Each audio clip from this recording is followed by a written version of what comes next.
Friends, welcome to Indian flavours. இன்றைக்கி நம்ம சுவையான வான்கோழி ஃப்ரை எப்படி பண்ணுறதுன்னு பார்க்கலாம்.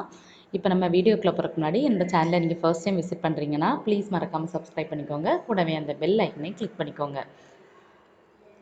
இப்போ வான்கோழி ஃப்ரை பண்ணுறதுக்கு ஒரு பாத்திரத்தில் 2 டேபிள் ஸ்பூன் அளவு தேங்காய் எண்ணெய் சேர்த்துக்கலாம். எண்ணெய் சூடானதும் ஒரு அரை டீஸ்பூன் அளவு கடுகு சேர்த்துக்கலாம். கடுகு வந்து நல்லா பொரியட்டும்.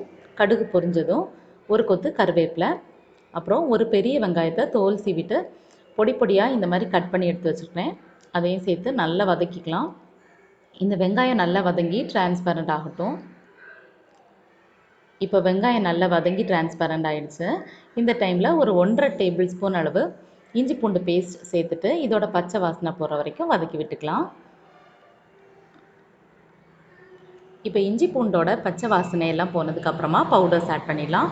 அரை டீஸ்பூன் மஞ்சள் தூள், 1 டேபிள் ஸ்பூன் மிளகாய் தூள், 1 டேபிள் ஸ்பூன் மல்லித்தூள், இது எல்லாத்தையும் சேர்த்துட்டு பவுடர்ஸோட ரா ஸ்மெல் போகிற வரைக்கும் நல்லா வதக்கி விட்டுக்கலாம்.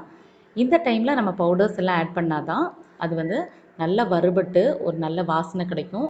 அதோட நம்மளோட ஃப்ரைக்கு தேவையான கலரும் சூப்பராக கிடைக்கும்.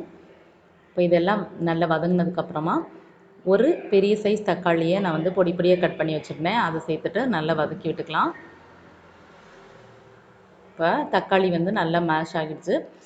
அரை கிலோ அளவு வான்கோழியை இந்த மாதிரி சின்ன சின்ன பீசஸாக கட் பண்ணிவிட்டு நல்லா க்ளீன் பண்ணி வாஷ் பண்ணி எடுத்து வச்சுருக்கேன். அதை சேர்த்து நல்லா மிக்ஸ் பண்ணிக்கலாம்.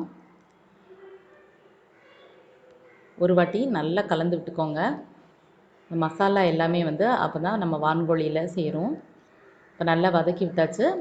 இதில் வந்து இந்த வான்கோழி வேகிறதுக்கு தேவையான அளவு தண்ணி சேர்த்து நம்ம வேக வைக்க போகிறோம்.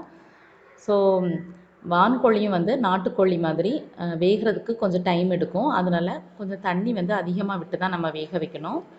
ஸோ குக்கரில் வேக வச்சு கூட நம்ம வந்து ஆட் பண்ணி வதக்கிக்கலாம்.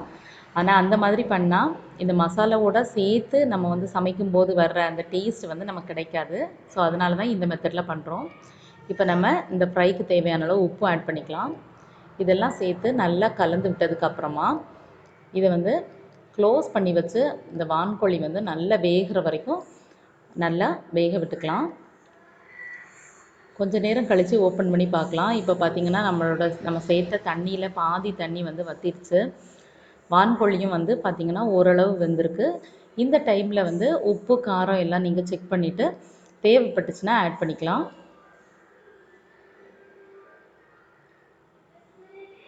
இப்போ இன்னும் கொஞ்சம் நேரம் வேக விட்டதுக்கப்புறமா தண்ணி வந்து நல்லாவே வற்றிடுச்சு. வான்கோழியும் வந்து நல்லா வெந்திருக்கு. இந்த டைமில் ஒரு அரை டீஸ்பூன் அளவு மிளகுத்தூள், அப்புறம் ஒரு அரை டீஸ்பூன் அளவு கரம் மசாலா, இது எல்லாத்தையும் சேர்த்து நல்லா மிக்ஸ் பண்ணி விட்டுக்கலாம். இந்த ரெண்டும் வந்து நம்ம இந்த ஸ்டேஜில் சேர்த்துக்கிட்டா போதும், தொடக்கத்தில் சேர்க்க வேண்டாம்.